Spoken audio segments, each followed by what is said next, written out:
എൻ്റെ മോൻ്റെ പേര് ഇവാൻ. അങ്ങനെ പതൊക്കെ അവൻ ഹൈപ്പർ ആക്ടിവിറ്റി സ്റ്റാർട്ട് ചെയ്തു. നമുക്കത് കണ്ടു നിൽക്കാൻ പറ്റത്തില്ല. അപ്പം ഇത്രയും തിരക്കിൻ്റെ ഇടയ്ക്ക് ഞാൻ മോനെ വലിച്ച് പെട്ടെന്ന് ഇവിടെ ഒന്ന് ഫ്രണ്ടിൽ വന്ന് നിന്നു.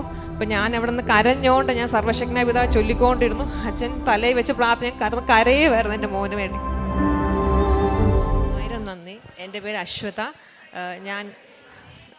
ഞാനിവിടെ ആദ്യമായിട്ട് വന്ന് ഉടമ്പടി എടുക്കുന്നത് ഡിസംബർ 11, 2024 ഞാനിവിടെ കൃപാസനെ കുറിച്ച് കുറേ കേട്ടിട്ടുണ്ട്. പക്ഷെ നമ്മൾ ട്രോള് വഴിയൊക്കെയാണ് കേട്ടിരിക്കുന്നത്. ഞാൻ ഒരിക്കലും വരത്തില്ല എന്ന് പറഞ്ഞ സ്ഥലമാണിത്. എൻ്റെ ചേച്ചി എന്നെ ഇടയ്ക്ക് വിളിച്ചിട്ട് പറഞ്ഞു നമുക്കൊന്ന് പോയി ഉടമ്പടി എടുക്കാമെന്ന് പറഞ്ഞു. അപ്പോൾ ഞാൻ വരത്തില്ല, ഞാൻ വേണമെങ്കിൽ കൂട്ടിന് വരാം, അല്ലാതെ ഉടമ്പടി ഒരിക്കലും ഞാൻ എടുക്കത്തില്ലെന്ന് പറഞ്ഞു. അങ്ങനെ ഇരിക്കുക എനിക്ക് പെട്ടെന്ന് ഉടമ്പടി എടുക്കാനൊരു അവസരം വന്നു. അങ്ങനെ ഞാനും ചേച്ചിയും കൂടി ഇവിടെ വന്ന് ക്ലാസ് കൂടിയപ്പം നമ്മൾ 6 നിയോഗമൊക്കെ ഇട്ട് കഴിഞ്ഞ് ഇപ്പം ഞാനും ചേച്ചിയും പറഞ്ഞു നമുക്ക് 3 മാസം എടുക്കാം, പിന്നെ നമുക്ക് മാർച്ച് ആകുമ്പോൾ ഞങ്ങൾക്ക് പുതുക്കേണ്ട ടൈമാണ്. അപ്പോൾ നമുക്ക് ഹോളിഡേയ്സ് സ്റ്റാർട്ട് ചെയ്യും പിള്ളേരുടെ. അപ്പോൾ നമുക്ക് ബ്രേക്ക് എടുത്തിട്ട് നമുക്ക് പിന്നെ ജൂണിൽ തുടങ്ങാമെന്ന് പറഞ്ഞ വ്യക്തിയാണ് ഞാൻ. അങ്ങനെ ഞങ്ങൾ 6 നിയോഗം ഇട്ട് ഞങ്ങൾ അപ്പോൾ എൻ്റെ 6ൽ ഒരു നിയോഗം എന്ന് പറഞ്ഞാൽ എൻ്റെ ഹസ്ബൻഡിൻ്റെ വീട്ടിൽ ഞങ്ങൾ നെയ്ബറായിട്ട് ചെറിയ പ്രശ്നം ഉണ്ടായിരുന്നു. അപ്പോൾ അത് മരവുമായി ബന്ധപ്പെട്ട പ്രശ്നമായിരുന്നു. നമ്മുടെ വീടിൻ്റെ മേലോട്ടായിരുന്നു മരം കിടന്നുകൊണ്ടിരുന്നത്. അപ്പോൾ ഞങ്ങൾ പല വഴിക്കും അത് എങ്ങനെ വെട്ടാമെന്നൊക്കെ ചോദിച്ചു.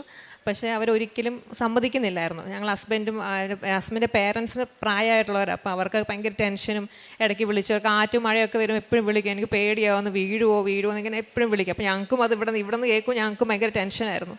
അപ്പോൾ പല വഴിക്കും ഞങ്ങളത് പറഞ്ഞു നോക്കി, പഞ്ചായത്ത് വഴി, അങ്ങനെ പല രീതിയിൽ നോക്കിയിട്ട് ഒരിക്കലും അടുക്കുന്നില്ലായിരുന്നു. അങ്ങനെ ഇരിക്കെ ഞാനിവിടുന്ന് ഉടമ്പടി എടുത്ത് തിരിച്ച് വണ്ടി കയറി ബസ്സിൽ കയറി പോകും. ഞാൻ ആദ്യം മെസ്സേജ് നോക്കി, വാട്സപ്പ് നോക്കിയപ്പം ചാച്ചൻ്റെ മെസ്സേജ് കിടക്കുകയാണ്, അവർ ചില്ല വെട്ടാൻ തുടങ്ങിയെന്ന് പറഞ്ഞുകൊണ്ട്. അപ്പോൾ എനിക്ക് ഭയങ്കര അത്ഭുതമായിരുന്നു. അവരൊരിക്കലും വെട്ടത്തില്ലെന്ന് പറഞ്ഞവരായിരുന്നു അവർ. അപ്പോൾ എനിക്ക് മനസ്സിലായി മാതാവ് പതുക്കെ ഉടമ്പടി ഫലം ചെയ്യാൻ തുടങ്ങിയിട്ടുണ്ടെന്ന് മനസ്സിലായി. അങ്ങനെ ഉടമ്പടി എടുത്തു.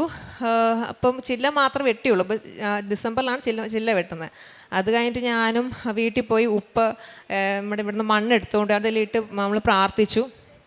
പിന്നെ ഞങ്ങളും അത് വിട്ടു. പിന്നെ വലിയ അമ്മയ്ക്കും ചാച്ചനായാലും വിഷമം ഉണ്ടെങ്കിലും അതിനെക്കുറിച്ച് പോട്ടെ എന്നുള്ള, മാതാവ് നോയിക്കോളും എന്നുള്ള മാതാവിനെ പൂർണ്ണമായിട്ട് ഞങ്ങൾ ഏൽപ്പിച്ചത്.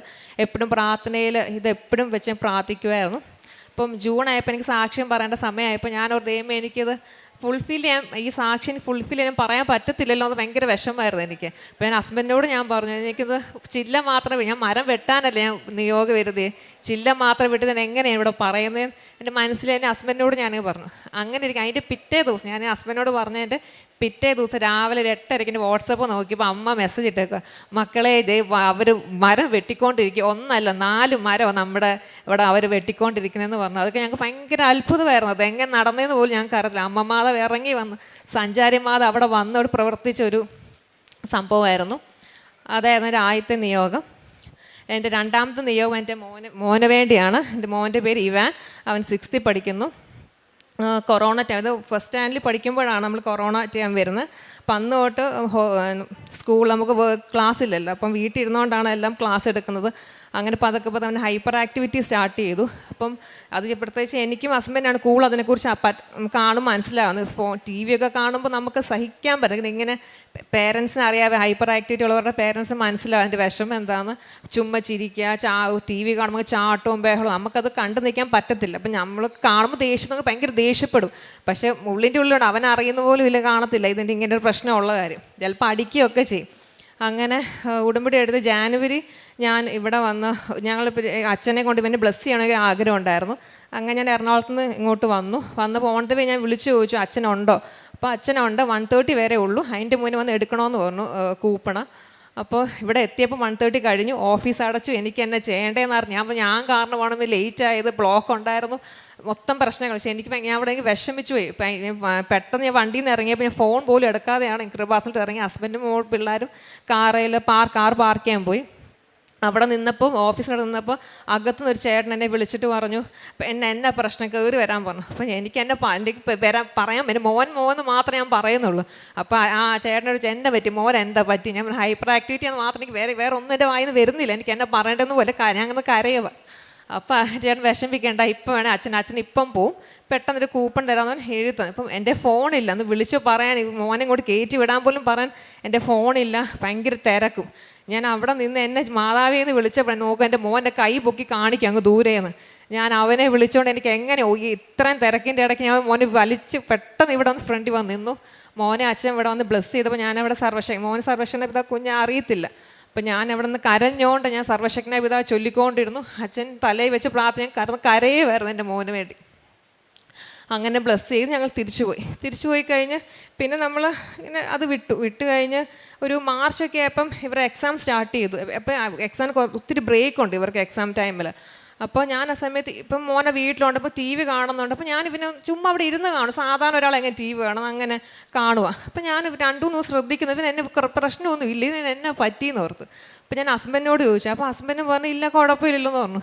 എനിക്ക് അപ്പം മനസ്സിലായി എൻ്റെ അമ്മമ്മ അതെൻ്റെ മോനെ തൊട്ട് നിൽക്കും മനസ്സിലായി. അങ്ങനെ എൻ്റെ മോന് പൂർണ്ണമായിട്ട് ഹൈപ്പർ ആക്ടിവിറ്റിയിൽ നിന്ന് സൗഖ്യം കിട്ടി. പിന്നെ 3ാമത്തെ സാക്ഷ്യം എൻ്റെ ഹസ്ബൻഡിന് വേണ്ടിയാണ്. എൻ്റെ ഹസ്ബൻഡ് ഐ ടി ഫീൽഡാണ് വർക്ക് ചെയ്യുന്നത്. ഐ ടി ഫീൽഡ് വർക്ക് ചെയ്യുന്നവർക്കറിയാം നല്ല ഭയങ്കര സ്ട്രെസ്സും ഉള്ളൊരു ഫീൽഡാണ്. ലേറ്റായിട്ടാണ് വീട്ടിൽ വരുന്നത്. അപ്പോൾ അതിടയ്ക്ക് ഹസ്ബൻഡ് 16 ഇയേഴ്സിന് എക്സ്പീരിയൻസ് ഉണ്ട്. അപ്പോൾ വേറെ ജോലി ട്രൈ ചെയ്യുന്നുണ്ട്, പക്ഷെ ഒന്നും കിട്ടുന്നില്ല. ഹസ്ബൻഡിനും അറിയാം ഇത്രയും എക്സ്പീരിയൻസ് ഉള്ളവർക്ക് പെട്ടെന്ന് കിട്ടുമല്ലോ, പക്ഷെ കിട്ടുന്നില്ല. ഇൻ്റർവ്യൂ കോൾ പോലും വരുന്നില്ല. ആ ഒരു അവസ്ഥയിലായിരുന്നു. ജോലി മാറാനുള്ള കാരണം എന്ന് വെച്ചാൽ ഭയങ്കര സ്ട്രെസ്സായിരുന്നു. പിന്നെ 2 വർഷമായിട്ട് ഹൈക്കില്ല. പിന്നെ ഇപ്പോൾ ഒരു ലേറ്റായിട്ടാണ് വീട്ടിൽ വരുന്നത്. ഒരു 9:30 ഒക്കെ വീട്ടിൽ വന്നാലും 10:30 മീറ്റിംഗ്. അപ്പോൾ കിടക്കാൻ നേരത്ത് 11 മണിയാകുമ്പോൾ ചുമ്മാ ഫോൺ നോക്കുമ്പോൾ സ്കൈപ്പിൽ കിടക്കുന്ന 1:30 മീറ്റിംഗ്, രാത്രി 1:30 മീറ്റിംഗ് ഉണ്ട്. അപ്പോൾ അതൊക്കെ നമ്മൾ കേൾക്കാൻ ഉറക്കമില്ല. അപ്പം ഹസ്ബൻഡ് പിള്ളേരോട് സ്പെൻഡ് ചെയ്യാൻ പറ്റില്ല. അപ്പോൾ ഞങ്ങൾ തന്നെ സംസാരിക്കുന്നത് തന്നെ വാട്സപ്പിൽ കൂടെയാണ്, ഫോണിൽ കൂടെ വാട്സപ്പിൽ ചാറ്റ് ചെയ്യലാണ് ഞങ്ങൾ തന്നെ സംസാരിക്കും. ഞങ്ങൾക്ക് അത്രയും ഉണ്ട്, ഞങ്ങൾക്ക് അതിന് സംസാരിക്കാൻ പോലും ഞങ്ങൾക്ക് നേരെ കാണാൻ പോലും ശരിക്കുമ്പോൾ നേരമില്ല. അങ്ങനെ ഉടമ്പടി എടുത്ത് ഹസ്ബൻഡ് എൻ്റെ 2ാമത്തെ നിയോഗമായിരുന്നു ഹസ്ബൻഡ് ജോലി. അങ്ങനെ അത് കഴിഞ്ഞിട്ട് അപ്പോൾ ഹസ്ബൻഡ് ഞാൻ കൃപാസന വരുന്നതിന് കുഴപ്പമൊന്നുമില്ലായിരുന്നു, അനുഭവത്തോടെയാണ് ഞാൻ ഇവിടെ വന്നതും. പക്ഷേ പത്രം കൊടുക്കുക അതൊക്കെ വലിയ താല്പര്യമുള്ള കാര്യമല്ല. ഞാൻ രാവിലെ ഞാൻ 12 വർഷം വിവാഹം കഴിഞ്ഞിട്ട് ഇത്രയും വർഷം ഇങ്ങനെ പ്രാർത്ഥിക്കുന്ന എൻ്റെ ഹസ്ബൻഡിനെ കണ്ടിട്ടില്ല. ഹസ്ബൻഡിൻ്റെ പേടി ഇങ്ങനെ പ്രാർത്ഥിക്കുന്നത് എന്നെ ചോദിക്കുന്നത് ഇപ്പം ഫുൾ ടൈം പ്രാർത്ഥനയാണെന്നൊക്കെയാണ് ചോദിക്കുമായിരുന്നു. അപ്പോൾ അങ്ങനെ ഞാൻ പതുക്കെ ഹസ്ബൻഡിനോട് വന്ന് അച്ഛനാണെങ്കിൽ ഒരു ക്യാൻഡിൽ പ്രെയർ റിക്വസ്റ്റ് ഇടുക, അല്ലെങ്കിൽ ഉടമ്പടി എടുക്കുക, എന്തെങ്കിലും അപ്പോൾ ചെയ്യത്തില്ല, ചെയ്യത്തില്ല, എനിക്ക് വേണ്ട, എൻ്റെ ആവശ്യമില്ലെന്ന് ഇങ്ങനെ പറയും. അപ്പോൾ പതുക്കെ ആർക്കും മനസ്സിലായി ഒരു ഇൻ്റർവ്യൂ കോളും പോലും പേരിന് പോലും വരുന്നില്ല. ഇടയ്ക്ക് വന്നാൽ പോലും ഇൻ്റർവ്യൂ സെലക്ട് ആവും, HR റൗണ്ട് വരെ കഴിയും. പക്ഷേ പിന്നെ ഓഫർ ലെറ്റർ വരുന്ന ടൈം ആകുമ്പം ഒരു ഓഫർ ലെറ്റർ പോലും ഇല്ല. പിന്നെ നമ്മൾ വിളിച്ചു നോക്കി എന്താ ഓഫർ ലെറ്റർ വരാത്തതെന്ന് ചോദിക്കുമ്പോൾ അവർ പിന്നെ റിപ്ലൈ ഇല്ല, ഹോൾഡിലാന്ന് എപ്പോഴും ഹോൾഡ് എന്ന് വാക്ക് നമ്മൾ കേട്ടില്ല. നമ്മൾ മടുത്തു. അപ്പോൾ വീട്ടിലൊക്കെ ഭയങ്കര വിഷമമായിരുന്നു. അച്ഛന് ലേറ്റായിട്ട് വരും. ഇപ്പോൾ സൺഡേ നമ്മൾ കുർബാനയ്ക്ക് നിൽക്കുമ്പം പോലും വരും, നമുക്ക് മീറ്റിംഗ് ഉണ്ടെന്ന്. അപ്പോൾ കുർബാനയ്ക്ക് ഇറങ്ങി മീറ്റിംഗ് കൂടുകയായിരുന്നു പതിവ്.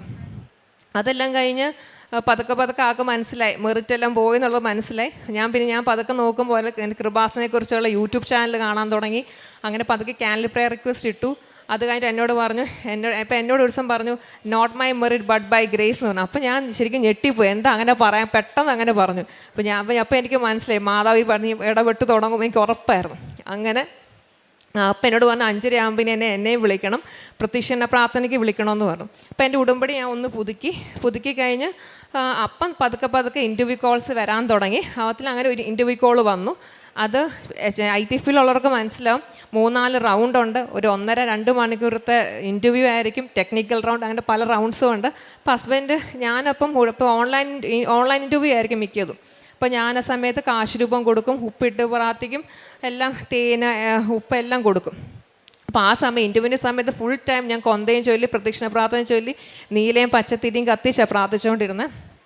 അപ്പോൾ ഇൻ്റർവ്യൂ ഞാൻ ഒരു കൊന്ത ചൊല്ലി തീരുന്നതിന് മുന്നേ തന്നെ ആൾ ഇറങ്ങി വരും, ഇൻ്റർവ്യൂ കഴിഞ്ഞെന്ന് പറഞ്ഞു. അപ്പോൾ എന്നോട് പറഞ്ഞു ഇൻ്റർവ്യൂ കഴിഞ്ഞു. അപ്പോൾ എന്നോട് പറഞ്ഞു എനിക്ക് സംശയം ഇൻ്റർവ്യൂ തന്നെ ആയിരുന്നോ, എനിക്ക് അറിയത്തില്ല, അവർ എന്നെ ചോദിച്ചതെന്ന് പോലും എനിക്ക് മനസ്സിലാവുന്നില്ല, ചുമ്മാ ബേസിക് ആയിട്ടുള്ള കാര്യങ്ങൾ. അല്ലെങ്കിൽ പിന്നെ CEO റൗണ്ട് വരുമ്പോൾ CEO റൗണ്ട് വരുമ്പോൾ അവർ ചോദിക്കുന്നത് ഫാമിലി കാര്യങ്ങൾ, പിള്ളേരുടെ പേരെന്താ, ഇത്രേ ഉള്ളൂ. കാരണം നമ്മൾ CEO റൗണ്ട് എന്നൊക്കെ പിള്ളേർക്കും അറിയാം ഭയങ്കര ടെക്നിക്കൽ ആയിരിക്കുന്നു.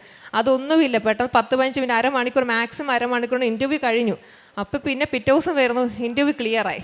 അപ്പോൾ അച്ചാച്ചൻ തന്നെ സംശയം, ഇത് എങ്ങനെ, ഞാനൊന്നും പറഞ്ഞില്ലല്ലോ, എന്നോട് ചോദിച്ചില്ല, ഇൻ്റർവ്യൂ തന്നെയാണോ നടന്ന് അങ്ങനെ. അപ്പോൾ ഞാൻ എത്ര എമൗണ്ടാണോ ഇതിന് ഉടമ്പടിയിലിട്ടത് നിയോഗത്തിലിട്ടത് ആ സെയിം എമൗണ്ടാണ് കിട്ടിയത്. അപ്പോൾ ഞങ്ങൾക്ക് ഭയങ്കര സന്തോഷമായിരുന്നു. അപ്പോൾ അത് കഴിഞ്ഞ് പിന്നെ 1 വീക്കിനുള്ളിൽ ഇതിൻ്റെ വേറൊരു കമ്പനിയിൽ നിന്ന് ഒരു കോൾ വന്നു. ആ കോള് വന്നപ്പം ഇതുപോലെ തന്നെ പല റൗണ്ടുകൾ കഴിയുന്നു, ഇന്ന് ഒരു അരമണിക്കൂറിനുള്ള റൗണ്ട്സ് ക്ലിയർ ആവുന്നു, എല്ലാം അതും 1 വീക്കിൽ അതും ക്ലിയറായി. പക്ഷെ അവർ പറഞ്ഞ ഓഫർ എന്ന് പറയുമ്പോൾ എൻ്റെ ഹസ്ബൻഡ് ക്യാൻഡിൽ പ്രയർ റിക്വസ്റ്റ് ഇട്ട സെയിം എമൗണ്ട് ആയിരുന്നു. അത് ഞങ്ങൾക്ക് ഒരിക്കലും പ്രതീക്ഷിക്കാൻ പറ്റാത്ത എമൗണ്ട്, ഞങ്ങൾ ഒരിക്കലും സ്വപ്നം പോലും കാണാത്തൊരു എമൗണ്ട് ആയിരുന്നു മാതാവ് തന്നത്. അങ്ങനെ ഞങ്ങൾ ആ ഓഫർ അക്സെപ്റ്റ് ചെയ്തു. ഹസ്ബൻഡ് ജൂൺ 10 അവിടെ ജോയിൻ ചെയ്തു. അമ്മ മാതാവിന് തിരുവനന്തപുരം 1000 നന്ദിയോട് ഞങ്ങൾ ഇത്രമാത്രം ഉയർത്തിയേന്. പിന്നെ ആത്മീയ ജീവിതം എന്ന് പറയുമ്പം സത്യം പറഞ്ഞ ഉടമ്പടി നിയോഗത്തിലെ കാര്യങ്ങൾ സാധിച്ചതിനേക്കാൾ ഉപരി ഞങ്ങളുടെ ആത്മീയ ജീവിതത്തിലാണ് മാറ്റം വന്നത്. എൻ്റെ ചുറ്റും 4 പള്ളികൾ ഞാൻ താമസിക്കുന്നിടത്തുള്ള ഇത്രയും നാളും കാണാതെ പോയ പള്ളികളാണത്. എൻ്റെ ചുറ്റും ഉണ്ടായിരുന്നു. ഞാൻ ഇപ്പോഴാ പള്ളി ഇങ്ങനെ ഉണ്ടായിരുന്നെന്നും നടക്കാനുള്ള ദൂരമുള്ള പള്ളികളെന്നല്ല, ഇതൊന്നും ഞാൻ കണ്ടിട്ടില്ല. ഇപ്പം എനിക്ക് എവിടെയൊക്കെ പള്ളിയുണ്ടെന്നോ എവിടെയൊക്കെ എത്ര മണിക്ക് കുർബാനയെന്ന് പോലും എനിക്കിപ്പോൾ അറിയാം. ഇപ്പം ഞാൻ എൻ്റെ അടുത്തുള്ളവരൊക്കെ ചോദിക്കും, ഇതെന്നെ ഫുൾ ടൈം പള്ളി തന്നെയാണോ എന്ന് ഇങ്ങനെ ചോദിക്കും. അങ്ങനെ ഞാൻ ഇപ്പോൾ വെള്ളിയാഴ്ച പിള്ളേർ സ്കൂളിൽ നിന്ന് വരുന്നത് 3:30. അപ്പോൾ എനിക്ക് വൈകുന്നേരത്തെ കുർബാനയ്ക്ക് പോകാനും രാവിലത്തേനും പോകാൻ പാടാം. 7 മണിക്ക് ഒരു ബസ് വരും. അപ്പോൾ എനിക്ക് രാവിലത്തേനും പോകാൻ പറ്റത്തില്ല. അപ്പോൾ ആ സമയത്തൊക്കെ ഞാൻ വെള്ളിയാഴ്ച ഉച്ചയ്ക്ക് 12 മണിക്ക് പള്ളി കുർബാനയുണ്ട്. അപ്പം അങ്ങനെ ഞാൻ പോകുന്നത്. ഞാൻ പോകുന്ന വഴിക്ക് ഞാൻ ഓർക്കുമ്പോൾ ഞാനാണ് ഈ പോകുന്നത്. ഉച്ചയ്ക്ക് 12 മണിക്ക് നട്ടുച്ച വെയിലത്തൊക്കെ ഞാൻ പള്ളി കുർബാനയ്ക്ക് പോകാൻ തുടങ്ങി. അങ്ങനെ എനിയിപ്പോൾ ആദ്യമൊക്കെ ഓൺലൈൻ കുർബാനയായിരുന്നു. അപ്പോൾ ആ സമയത്ത് എനിക്ക് കുർബാന സ്വീകരിക്കാമെന്ന് പറയുമ്പോൾ എനിക്കങ്ങ് കൊതിയായിരുന്നു. കാരണം നമ്മൾ ഇഷ്ടപ്പെട്ട ഫുഡ് കഴിക്കാൻ നമുക്ക് അതിനേക്കാൾ എനിക്ക് ഈശ്വരനെ സ്വീകരിക്കും. ഓൺലൈനിൽ കുർബാന കാണാൻ എനിക്ക് ഈശ്വരനെ സ്വീകരിക്കണം, എൻ്റെ നാവിൽ തന്നെ സ്വീകരിക്കണം എന്നുള്ള തോന്നല്. അങ്ങനെ എനിക്ക് ഡെയിലി കുർബാനയ്ക്ക് പോകാൻ പറ്റി. പിന്നെ പ്രേക്ഷിത പ്രവർത്തനം എന്ന് പറഞ്ഞാൽ ഞാൻ പത്രം ആദ്യമൊക്കെ പള്ളിയിലാണ് കൊടുത്തോണ്ടിരുന്നത്. പിന്നെ എനിക്ക് പള്ളിയിൽ കൊടുക്കാനൊരു മടിയാണ്, കാരണം എല്ലാവരും പത്രം കൊടുക്കുന്നുണ്ട്. അപ്പം അങ്ങനെ ഞാൻ ഓരോ ജംഗ്ഷനിൽ സ്കൂട്ടർ വെച്ച് ഞാൻ പിന്നെ ആ ജംഗ്ഷൻ ഫുൾ നടന്ന്, ഈ ഉച്ചയാണെന്നൊന്നും നോക്കത്തില്ല, ഉച്ചയ്ക്കായാലും മഴയായാലും എല്ലാം ഞാൻ നടന്ന് പറഞ്ഞ് ഞാൻ കൊടുക്കുമായിരുന്നു. ആ വെയിലത്തൊക്കെ പണ്ട് മാർച്ചിലൊക്കെ വെയിൽ ഭയങ്കര ചൂടല്ലേ, എനിക്ക് ആ വെയിലത്ത് പോലും നടന്നിട്ട് എനിക്ക് ക്ഷീണമില്ല. എനിക്ക് വെള്ളം കുടിക്കണമെന്നോ തളർച്ചയോ ഒന്ന്, വീട്ടിൽ വരെ ഫ്രഷ് ആയിട്ട് തിരിച്ച് വീട്ടിൽ വരുന്നു, അങ്ങനെയായിരുന്നു. പിന്നെ ഞാൻ ഫ്ലാറ്റിലാണ് താമസിക്കുന്നത്. അപ്പം എനിക്ക് ഫ്ലാറ്റിൽ കൊടുക്കാൻ ഭയങ്കര മടിയാണ്. കാരണം ചമ്മലാണോ അവരെന്നെ നമ്മൾ ഡെയിലി കാണുന്നവരാണ്, അവരെന്നെ നമ്മളെക്കുറിച്ച് വിചാരിക്കും, അവരെന്നെ പറയും എന്നുള്ള തോന്നലായിരുന്നു. പിന്നെ എൻ്റെ മനസ്സിൽ തോന്നി ഞാൻ താമസിക്കുന്നിടത്ത് വേണ്ടേ ആദ്യം ഞാൻ പ്രേക്ഷിതപ്രവർത്തനം ചെയ്യാനും. അങ്ങനെ ഞാൻ ഞാൻ ഡെയിലി പത്രം കൊടുക്കും. പത്രത്തിൽ വിശ്വാസപ്രമാണം ചൊല്ലി എണ്ണ തേച്ചാണ് ഞാൻ കുരിശ് വരച്ചാൽ കൊടുക്കാറ്. അങ്ങനെ ഞാൻ ഒരു ദിവസം ഫ്ലാറ്റുകൾ ഇറങ്ങി ഓരോ ഫ്ലാറ്റിലും കയറി എനിക്ക് കൊടുക്കാൻ തുടങ്ങി. ഇപ്പോൾ 1 കെട്ടിന് 3 കെട്ടാൻ എപ്പോഴും മേടിക്കാറാവത്ത്, 1 കെട്ട് പത്രം എപ്പോഴും ഫ്ലാറ്റിലാണ് കൊടുക്കാറ്. ഇപ്പം എനിക്ക് ഫ്ലാറ്റിൽ കൊടുക്കാൻ ഭയങ്കര ഇഷ്ടമാണ്. പിന്നെ ആത്മജീവിതം ഞാൻ വിട്ടുപോയത്, ഞങ്ങളിപ്പോൾ സന്ധ്യാപ്രാർത്ഥനയൊക്കെ ഉണ്ടായിരുന്നു. പക്ഷേ അതൊക്കെ പേരിന്, അത് സന്ധ്യാപ്രാർത്ഥന വിളിക്കുമ്പോഴേ ഇവർ രണ്ടുപേരും ഭയങ്കര കരച്ചിൽ, TV കാണണം അങ്ങനെ. അപ്പം നമ്മളും ദേഷ്യപ്പെടാം, ഒന്ന് പ്രാർത്ഥനയ്ക്ക് ഇരിക്കുന്നത് എങ്ങനെയെങ്കിലും തീർന്നാൽ മതി എന്നുള്ളതാണ് നമ്മൾ. അതുപോലെ വഴക്കായിരുന്നു.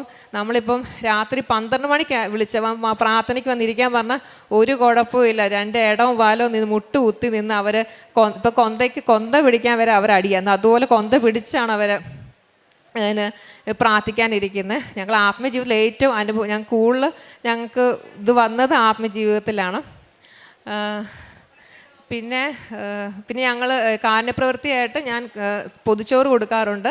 പിന്നെ ഓൾഡ് ഏജ് ഹോം, ഓർഫനേജിലൊക്കെ പിള്ളേരെയും കൊണ്ട് തന്നെ പോവാറുണ്ട്. പിന്നെ ഞങ്ങൾക്കൊരു ഗ്രൂപ്പുണ്ട്, കൃപാസനം ഉടമ്പടി എന്ന് പറഞ്ഞാൽ. അപ്പോൾ അവിടെ നമ്മൾ എല്ലാ മാസം അവസാന സാറ്റർഡേ അല്ലെങ്കിൽ സൺഡേ എവിടെയെങ്കിലും ഓർഫനേജോ എവിടെയെങ്കിലും ഓൾഡ് ഏജ് ഹോമോ വയ്യാത്തവരെ കാണാൻ പോകാറുണ്ട്. പിന്നെ ഓൺലൈനും അല്ലാതെ അറിയാൻ സഹായം വേണ്ടവർക്ക് സഹായം ചെയ്യാറുണ്ട്. പിന്നെ ഞങ്ങൾക്കൊരാഗ്രഹമുണ്ട്, ഞങ്ങൾക്ക് ഒരു കുട്ടീനെ പഠിപ്പിക്കണം എന്നുള്ളത്. അപ്പോൾ അതാരാ എന്തോന്നും ഞങ്ങൾക്കൊന്നും അറിയത്തില്ല. അമ്മ അത് കാണിച്ചു തരുമെന്ന് പൂർണ്ണ വിശ്വാസമുണ്ട്. പിന്നെ നമ്മളെല്ലാവരും പറയില്ല, എവിടെ പോയാലും ലോകത്തിൽ എവിടെ പോയാലും ഒരു മലയാളി കാണുമെന്ന്.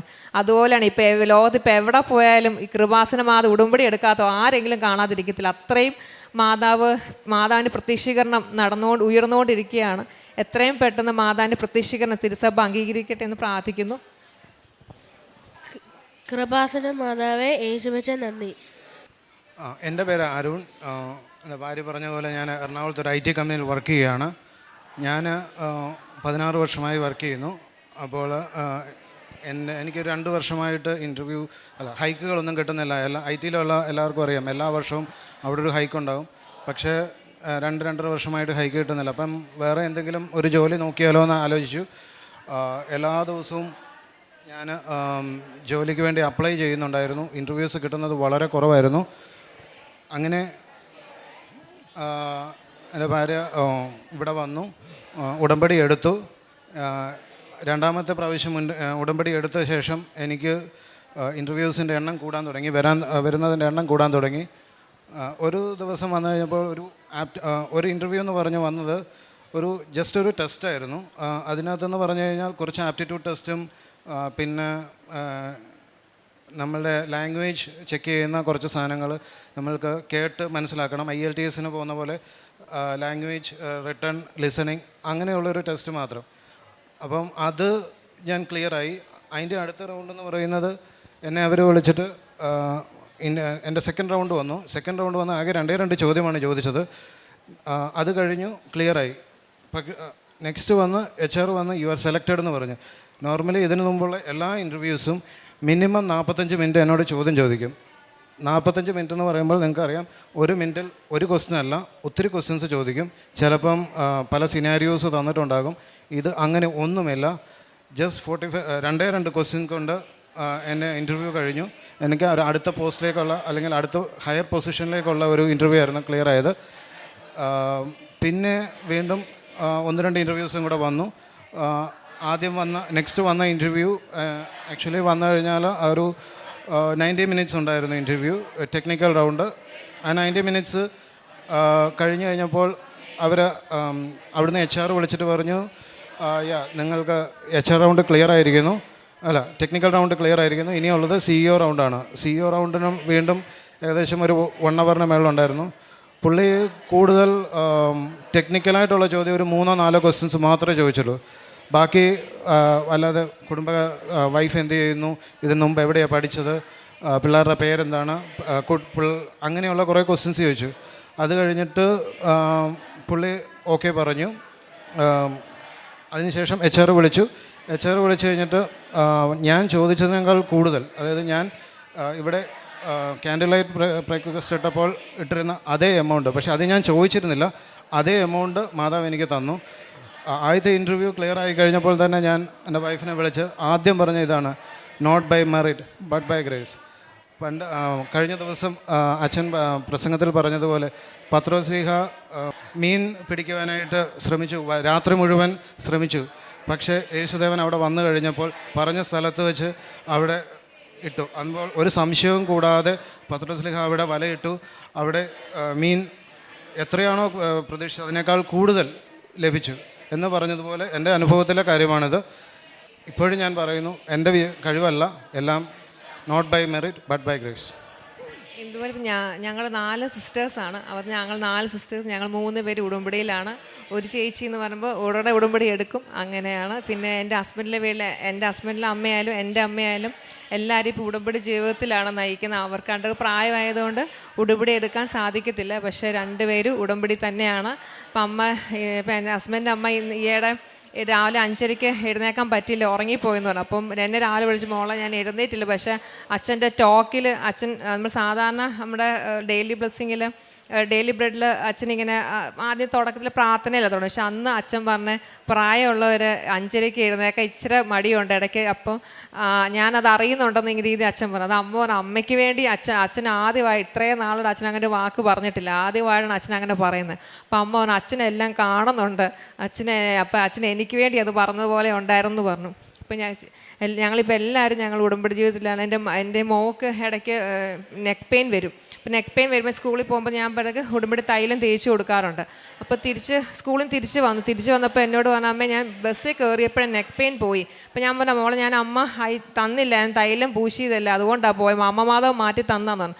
അപ്പോൾ എന്നോട് പറഞ്ഞു, അതെ ഞാനാണ് ബസ്സിൽ കയറിയപ്പോഴേ ഞാൻ കൊന്ത പിടിച്ചു, എൻ്റെ കൃപാസന അമ്മയെന്ന് വിളിച്ചു, അപ്പോഴത്തേക്ക് എൻ്റെ നെക്ക് പെയിൻ അങ്ങ് പോയെന്ന് പറഞ്ഞു. അപ്പോൾ ഞാൻ എൻ്റെ കുഞ്ഞ് ഈ പ്രായത്തിൽ എൻ്റെ മോൾ അങ്ങനെ പറയുന്നുണ്ട്, അവളുടെ വലുതാകുമ്പോഴും എൻ്റെ മക്കളുടെ കൂടെ അമ്മ മാതാവ് ഉണ്ടാവുമെന്ന് എനിക്ക് പൂർണ്ണ വിശ്വാസമുണ്ട്. എൻ്റെ മരണം വരെ ഞങ്ങൾക്ക് എല്ലാവർക്കും ഉടമ്പടിത്തന്നെ ജീവിക്കണമെന്നാണ് ഞങ്ങളുടെ ആഗ്രഹം. ഞാൻ ആദ്യം പറഞ്ഞ പോലെ ഞങ്ങൾ വന്നപ്പോൾ ബ്രേക്ക് എടുത്തിട്ട് ഉടമ്പടി ജൂണിൽ പിന്നെ പുതുക്കാമെന്ന് പറഞ്ഞ വ്യക്തികളാണ് ഞങ്ങൾ. ഇപ്പം ഞങ്ങൾ 90 ദിവസം എണ്ണിയായിരിക്കുന്നത്, എന്ന് ഞങ്ങൾ അടുത്ത ഉടമ്പടി എടുക്കണം. ഞങ്ങൾ ജീവിതകാലം മൊത്തം ഞങ്ങൾ ഉടമ്പടി നിൽക്കാനാണ് ഞങ്ങൾ ആഗ്രഹിക്കുന്നത്. പിന്നെ അതുപോലെ എൻ്റെ കാശ് രൂപം എപ്പോഴും എൻ്റെ കൂടെ ഉണ്ട്. ഞാൻ ഹസ്ബൻഡിനോട് പറഞ്ഞിട്ടുണ്ട്, ഞാൻ എങ്ങാനും മരിച്ചു പോയാൽ എൻ്റെ പെട്ടിക്കകത്ത് എൻ്റെ കൂടെ എൻ്റെ കാശ് രൂപം കൂടെ കാണണമെന്ന്. അതുപോലെ എനിക്ക് ആ കാശ് അത്രയും വിലപ്പെട്ടതാണ്. അതിൽ ഹസ്ബൻഡ് ഇൻ്റർവ്യൂവിനൊക്കെ ഇരിക്കുമ്പോൾ കാശുരൂപം കൊണ്ടാണ് ഇരിക്കാറ്. ഞങ്ങളിപ്പോൾ എവിടെ പോയാലും തൈലം പൂശി ഉപ്പും തേനും ഒക്കെ കഴിക്കാറുണ്ട്. ഇങ്ങനെ അമ്മമാവ് ഞങ്ങൾക്ക് തന്ന എല്ലാ അനുഗ്രഹങ്ങൾക്കും 1000 നന്ദി. 145 സങ്കീർത്തനം 19 തിരുവചനം പറയുന്നു, തൻ്റെ ഭക്തന്മാരുടെ ആഗ്രഹം അവിടുന്ന് സഫലമാക്കുന്നു, അവിടുന്ന് അവരുടെ നിലവിളി കേട്ട് അവരെ രക്ഷിക്കുന്നു. അശ്വതയുടെയും കുടുംബത്തിൻ്റെയും മനോഹരമായ പ്രത്യക്ഷീകരണ സാക്ഷ്യമാണ് നമ്മോട് പങ്കുവച്ചത്. നമുക്ക് ഈശോയ്ക്കും പരിശുദ്ധ അമ്മയ്ക്കും നന്ദി പറയാം. പലരും ഇവിടെ നിന്ന് സാക്ഷ്യം പറയുന്നത് പോലെ ട്രോള് കേട്ടിട്ടാണ് ഞങ്ങളിവിടെ വന്നത്. അതുകൊണ്ട് തന്നെ ഞങ്ങൾക്ക് ഈ കൃപാസനത്തിനോടൊട്ടും തന്നെ താല്പര്യം ഉണ്ടായിരുന്നില്ല. പിന്നെ ചിലരൊക്കെ ഇവിടെ നടക്കുന്നത് എന്താണെന്ന് കാണണം, ഇവിടെ പറയുന്നത് എന്താണെന്ന് കാണണം. സാക്ഷ്യത്തിൻ്റെ അടുത്തായാലും ചിലരൊക്കെ വന്ന് വളരെ സ്ക്രൂട്ടിനി ഒബ്സർവേഷനൊക്കെ നടത്തി പോകുന്നത് നമുക്ക് കാണാനും മനസ്സിലാക്കാനും സാധിക്കാറുണ്ട്. എന്തായാലും എല്ലാവരെയും ദൈവം അനുഗ്രഹിക്കട്ടെ.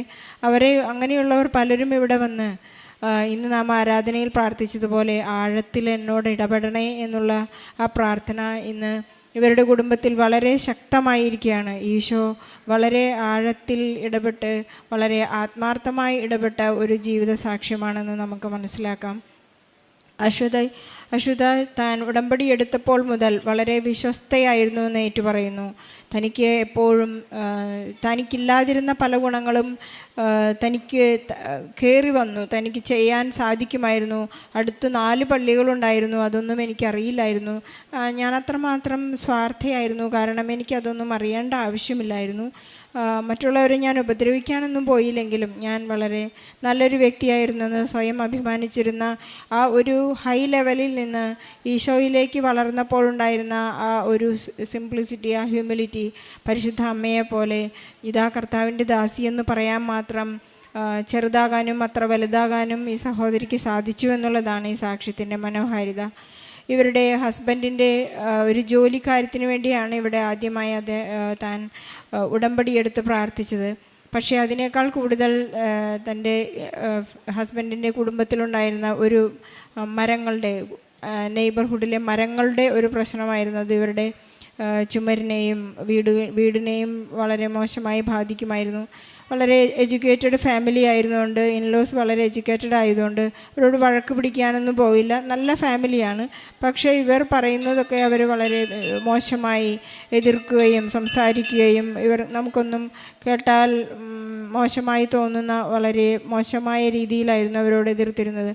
പക്ഷേ ഉടമ്പടി എടുത്ത് ഇവിടെ നിറങ്ങിയ ഉടനെ തന്നെ ചാച്ചൻ ഇവർക്ക് ഒരു മെസ്സേജ് വിട്ടു. അവർ ചില്ല മുറിക്കാൻ തുടങ്ങി. പെട്ടെന്ന് തന്നെ പിറ്റേ ദിവസം അവർ 4 മരങ്ങളും മുറിച്ച് ഇവരുടെ ഉടമ്പടി നിയോഗം ആദ്യത്തെ സാധിച്ചു എന്ന് സാക്ഷ്യപ്പെടുത്തുന്നു. ജോസഫ് അച്ഛൻ നമ്മളോട് പറയാറുണ്ട്, ചില കാര്യങ്ങൾ സംശയിക്കുന്നവർക്ക് ഇൻസെൻറ്റീവായി വളരെ പെട്ടെന്ന് പരിശുദ്ധ അമ്മ ഉത്തരം നൽകുമെന്ന്. ഇൻസെൻറ്റീവായി കൊടുത്ത ആ ആദ്യത്തെ സ്റ്റെപ്പ്, ആദ്യത്തെ ടച്ച് അശ്വതയ്ക്ക് മനസ്സിലായി, പരിശുദ്ധ അമ്മ എൻ്റെ കൂടെയുണ്ടെന്ന്. അപ്പോൾ അച്ഛൻ പറയുന്നത് പോലെ ഉടമ്പടി അനങ്ങി തുടങ്ങിയാൽ പിന്നെ നിങ്ങൾ വിട്ടുകൊടുക്കരുതെന്ന് അച്ഛൻ പറയാറുണ്ട്. അവിടെയാണ് അശ്വത ഇവിടെ രക്ഷപ്പെട്ടത്. തൻ്റെ കുടുംബത്തെ മുഴുവനായി പരിശുദ്ധ അമ്മയ്ക്ക് സമർപ്പിക്കുവാനും എല്ലാ കാര്യങ്ങളും പരിശുദ്ധ അമ്മയെ ഏൽപ്പിച്ചുകൊണ്ട് തൻ്റെ ജീവിതത്തിൽ വലിയ ഒരു മാറ്റമാണ് തങ്ങളുടെ കുടുംബത്തിൽ മൊത്തം ഉണ്ടായിട്ടുള്ളത്. ഞങ്ങളുടെ കുടുംബം അശ്വതയ്ക്ക് അവസാനമായി പറയാനുള്ളത് ഇതാണ്, ഞാൻ മരിച്ചു പോയാലും എൻ്റെ മക്കൾ ഇനി ഉടമ്പടിയിൽ തുടരുമെന്ന വലിയ ദൃഢമായ വിശ്വാസത്തിലാണ് താൻ നിത്യതയിലേക്ക് പ്രവേശിക്കുന്നത്. നമുക്ക് ഈശോയ്ക്ക് നന്ദി പറയാം. അതുപോലെ തന്നെ ഹസ്ബൻഡിൻ്റെ വലിയ വിശ്വാസ ജീവിതത്തിലേക്ക് കടന്നു വരുവാനും പടിപടിയായി ഈശോയെ സ്നേഹിക്കുവാനുമുള്ള ഒരു ദൈർഘ്യം തനിക്കുണ്ടായി എന്ന് ഏറ്റുപറയുന്നു. നാം കാണുന്നുണ്ട്, അശ്വത പത്രം കൊടുക്കാനൊക്കെ പോകുമ്പോൾ ഉണ്ടായിരുന്ന ആദ്യത്തെ ആ ചമ്മലൊക്കെ മാറി. ഇപ്പോൾ നമ്മൾ കുരിശിൻ്റെ വഴിയിൽ കാണുന്ന വെറോനിക്കയെ പോലെ ഈ സ്നേഹം പ്രതിബന്ധം അറിയുന്നില്ല, ആരെങ്കിലും എന്തെങ്കിലും പറഞ്ഞുകൊള്ളട്ടെ എന്നുള്ള ആ ഒരു വലിയ ഇൻറ്റിമസിയിലേക്ക് ഈ കുടുംബം എത്തിക്കഴിഞ്ഞു എന്ന് നമുക്ക് വേണമെങ്കിൽ ഈ സാക്ഷ്യത്തെ കൺക്ലൂഡ് ചെയ്യാം. ഇവരുടെ ജീവിതം എപ്പോഴും ഈശോയോടൊപ്പം ആയിരിക്കട്ടെ. പരിശുദ്ധ അമ്മ എപ്പോഴും ഇവരോട് കുടുംബത്തോടൊപ്പം ഉണ്ടായിരിക്കട്ടെ. ഇവരുടെ മക്കൾ എപ്പോഴും സ്നേഹത്തിലും ദൈവസ്നേഹത്തിൽ ആഴപ്പെടുവാൻ വേണ്ടി നമുക്ക് പ്രാർത്ഥിക്കാം. ഇതുപോലെ ബുദ്ധിമുട്ടുന്ന എല്ലാ കുടുംബങ്ങളെയും നമുക്ക് സമർപ്പിച്ച് പ്രാർത്ഥിക്കാം. എല്ലാവരും ഈശോയിലേക്ക് വളരട്ടെ. ഈശോയ്ക്കും പരിശുദ്ധ അമ്മയ്ക്കും നല്ലൊരു കൈയടി നൽകി സാക്ഷ്യം നമുക്ക് സമർപ്പിക്കാം. അത്യപൂർവ ദൈവാനുഭവങ്ങൾ ഇനി നിങ്ങൾക്കും സ്വന്തം. ചാനൽ ഇതുവരെ സബ്സ്ക്രൈബ് ചെയ്തിട്ടില്ലെങ്കിൽ ഇപ്പോൾ തന്നെ സബ്സ്ക്രൈബ് ചെയ്യുക. ഈ വീഡിയോ ഇപ്പോൾ തന്നെ നിങ്ങളുടെ സുഹൃത്തുക്കൾക്ക് ഷെയർ ചെയ്തുകൊണ്ട് കർത്താവിൻ്റെ പ്രേക്ഷിതരാകുക.